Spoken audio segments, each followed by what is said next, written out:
James sat on the floor of his tiny Detroit apartment at 2:17 in the morning, holding his fourth resignation letter in 2 years. The carpet smelled like mildew.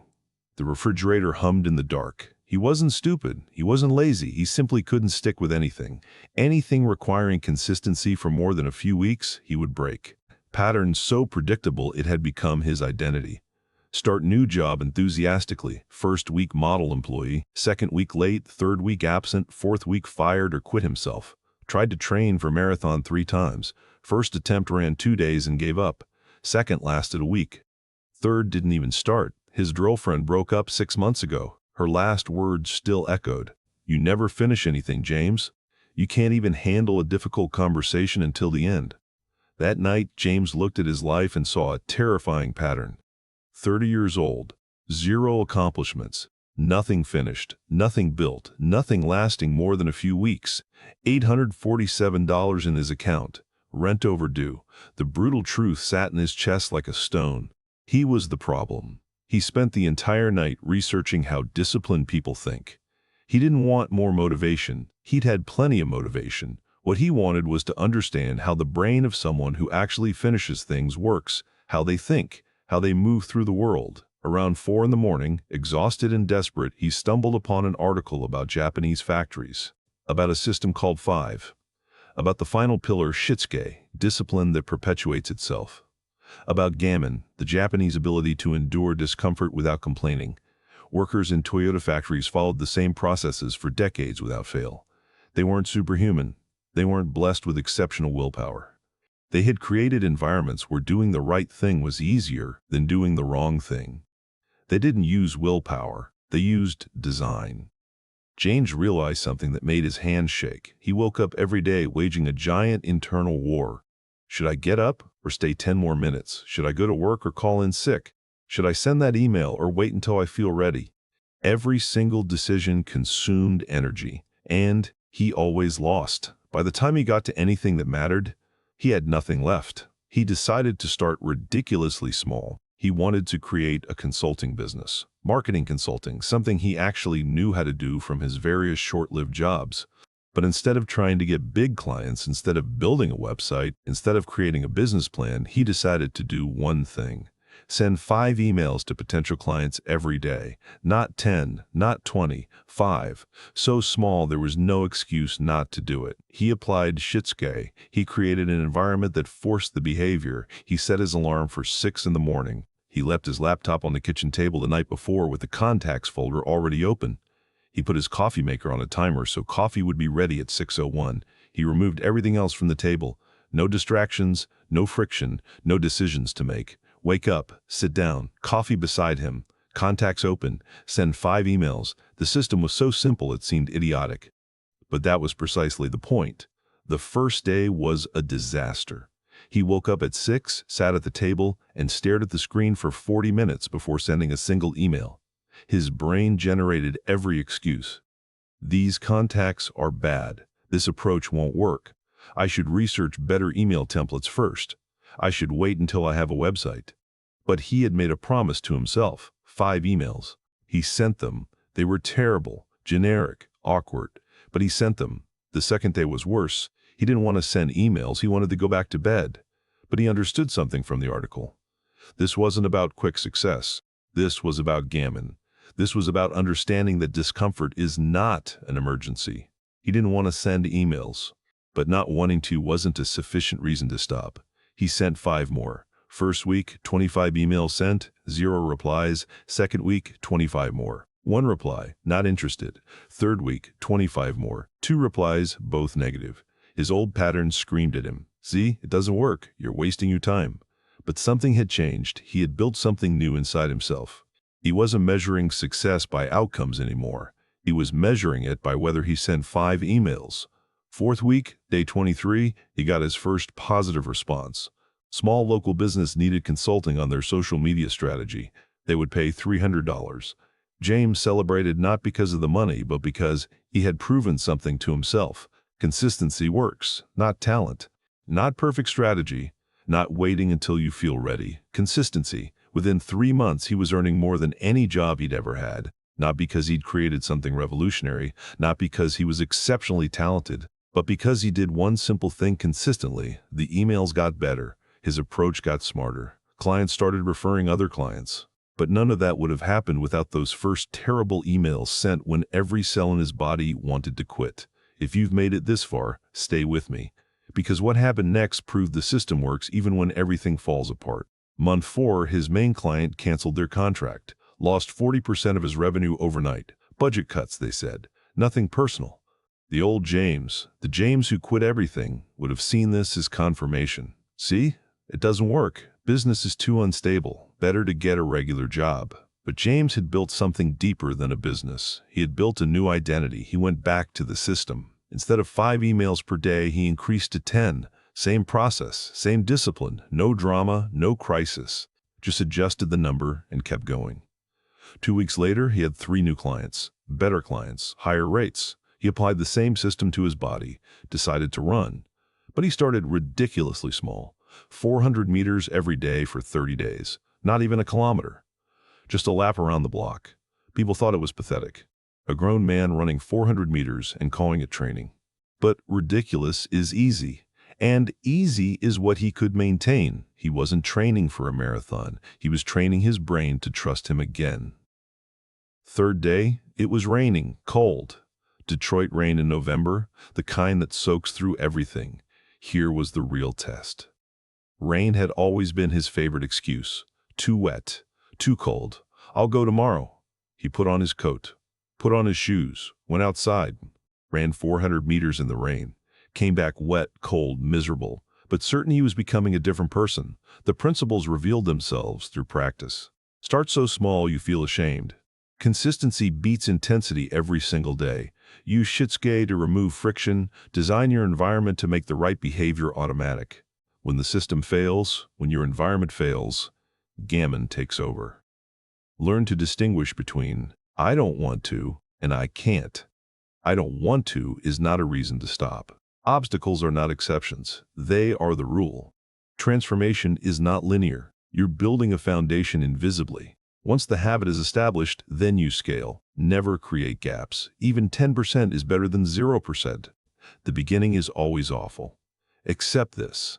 And most importantly, you're not building habits. You're building a new identity. After running 400 meters for 30 days, James increased to 800. Then 1,200, then 2 kilometers, not because he planned it, because continuing to run eventually got him there. 6 months later, he ran his first 10-kilometer race. A year later, his first half marathon. Not because he was disciplined about running, because he had become a person who runs. The business grew, not explosively, not overnight, but steadily. By month 12, he was making more than he'd ever made at any job. He hired his first contractor. By month 18, he had a small team. But the most important change wasn't the money or the business. It was who he had become. His ex-girlfriend reached out. She'd heard about his business, wanted to meet for coffee. They sat across from each other in the same coffee shop where she'd broken up with him. She looked at him for a long moment. "You're different," she said. He smiled. "I'm the same person. I just vote differently now." She didn't understand. He explained it like this. Every day you vote for your identity. Every action is a vote. Every time I sent those 5 emails, I was voting for the identity of someone who builds things. Every time I ran in the rain, I was voting for the identity of someone who keeps promises to himself. After hundreds of votes for the new identity, the election is decided. You're no longer someone trying to be an entrepreneur. You are an entrepreneur trying to grow. Behavioral psychology research shows that when behaviors are consistently repeated for approximately 18 months, they integrate into an individual's sense of self. The behavior becomes part of your identity. Not performing the behavior creates cognitive dissonance. You literally feel like you're betraying yourself. This is the secret. You're not relying on motivation or willpower anymore. You're relying on identity protection. Now, let me show you how this applies to you. Maybe you want to write a book. You've been planning for 2 years. You have 17 documents with outlines and character sketches and world-building notes. You've read 43 books about writing. You know the hero's journey. You know 3-act structure. You know everything except what it feels like to write a bad first draft. Your friend started writing 6 months ago. No outline, no plan. just wrote 500 words every morning before work. Last week they typed the words "the end." Their draft is probably terrible, but it exists. Yours doesn't. Maybe you want to learn guitar. You spent 6 weeks researching which guitar to buy. Acoustic versus electric, which brand, which model, new versus used. You finally bought one 8 months ago. It's sitting in your closet. You've played it twice. Your neighbor's kid got a guitar for their birthday 4 months ago. You hear them practicing every evening. They're not good, but they're playing. You're not. Maybe you want to start a business. You've been researching for 14 months. You've compared LLC versus S-Corp versus sole proprietorship. You've designed 7 different logos. You've written and rewritten your mission statement 32 times. You're waiting until everything is perfect. Your colleague started selling on Etsy 3 months ago with products photographed on their kitchen table. They've made $4,000. You've made 0. Maybe you want to get in shape. You've joined and quit gyms 5 times in 3 years. You're waiting until you can afford a personal trainer, or until you have more time, or until after the holidays, or until after the holidays, or until you feel motivated. Your coworker started doing 10 push-ups every morning 9 months ago. Just 10. Now they're doing 50. They've lost 20 pounds. You've gained 15. The pattern is always the same. You're optimizing, you're preparing, you're researching, you're waiting to be ready. And while you wait, someone else is doing the thing badly and getting better. Let me be brutally honest with you. You say you don't have time. Let me translate that for you. You don't have time for your dreams, but you had time to watch 3 hours of Netflix last night. You don't have time to practice, but you had time to scroll social media for 90 minutes this morning. The truth? You have the same 24 hours as everyone else. You just value comfort more than change. And that's fine.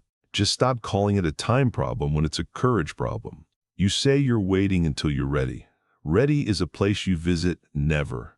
You will never feel ready. The person who writes their first novel doesn't feel ready on page 1. The person who runs their first marathon doesn't feel ready at the starting line. The person who starts their first business doesn't feel ready when they make their first sale. They do it anyway, and the doing makes them ready. You say you need the perfect plan. Let me tell you what plans are really for. Plans are permission slips we write ourselves to delay action. Plans make us feel productive while actually producing nothing. The map is not the territory, and you're still drawing maps. You say you're afraid of failure. Good. Fear is appropriate. Starting anything worthwhile is genuinely frightening. But you know what's more frightening? Getting to 70 years old and realizing you spent your entire life avoiding discomfort instead of building something meaningful. You say you failed before. Yes. Everyone who has ever succeeded has failed before. The difference is, they kept voting. Here's what no one tells you about discipline. Discipline is not about forcing yourself to do things you hate. Discipline is about designing systems that make doing the right thing easier than doing the wrong thing. It's about removing friction. It's about understanding that willpower is a finite resource and systems are infinite. The Japanese understood this centuries ago. Shitsuke isn't about being tough. It's about being smart. It's about arranging your life so that success is the path of least resistance. Gammon isn't about suffering needlessly. It's about understanding that discomfort is temporary and regret is permanent. So here's your path. Choose one thing, not 3 things. 1. The thing that matters most right now. Break it down into an action so small it seems ridiculous. Want to write a book? Write 50 words per day. Want to learn Spanish? Study 1 Duolingo lesson. Want to start a business? Send 3 emails to potential clients. Want to get fit? Do 5 push-ups when you wake up. Design your environment using Shitsuke. Remove every barrier between you and the action. Put your running shoes by your bed. Put your guitar on a stand in your living room, not in the closet. Leave your laptop open to the document. Set your language app to notify you. Make it easier to do the thing than to avoid the thing. Commit to 30 days. Not forever. 30 days. Tell yourself you can quit after 30 days if you want. But for 30 days, you do it every single day, even if you don't want to. Especially if you don't want to. When you don't want to, that's gammon. That's when you're building real discipline. Track it. Put a calendar on your wall and mark an X for every day you do it. Don't break the chain. The chain becomes its own motivation. After 20 days, you won't want to break your streak. When you fail, and you will fail, don't create a gap. If you miss a day, do it twice the next day. If you miss 2 days, start again immediately. The system isn't fragile. It can handle interruptions. What it can't handle is you deciding interruptions mean the system doesn't work. After 30 days, you'll notice something. You're not motivated. You're different. The person who does 50 push-ups every morning is not the same person who couldn't do 5. The person who writes every day is not the same person who was always planning to write. You have hundreds of votes for your new identity. The election is shifting. Scale gradually. If 50 words was easy, go to 100. If 5 push-ups was easy, go to 10. But never scale so much that you risk breaking the streak. Maintaining the streak is more important than the size of the action. A Stanford University researcher studying habit formation discovered that environmental design is 4 times more effective than willpower at changing behavior. The people who successfully build new habits don't have more discipline. They have better systems. 3 years later, James runs a consulting business making 6 figures. He's run 2 half marathons simply because continuing to run eventually got him there. But the most important change is who he became.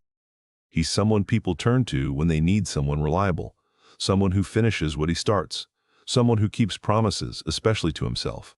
He still sends emails every morning. Not because he has to, because it's who he is. He still runs, not because he's training for anything, because runners run. That's what they do. The person sitting on the floor of that Detroit apartment with a resignation letter and $847 doesn't exist anymore. That person was real. That person struggled. But through microscopic movements maintained without stopping, that person transformed into someone else entirely. You're not building habits. You're not developing discipline. You're becoming someone new, one small action at a time, one vote at a time, until the person you're trying to become is simply who you are. So here's my question for you. Who are you voting for today? The person you've always been, or the person you're becoming? Because every action is a vote. Every single one. What you do in the next 5 minutes will cast a ballot. Make it count. If this brought you something valuable, subscribe to this channel and tell me in the comments, what's the one small action you'll start tomorrow? What's your 5 emails? What's your 400 meters? I want to know. Because your transformation starts with one microscopic movement, and that movement starts now.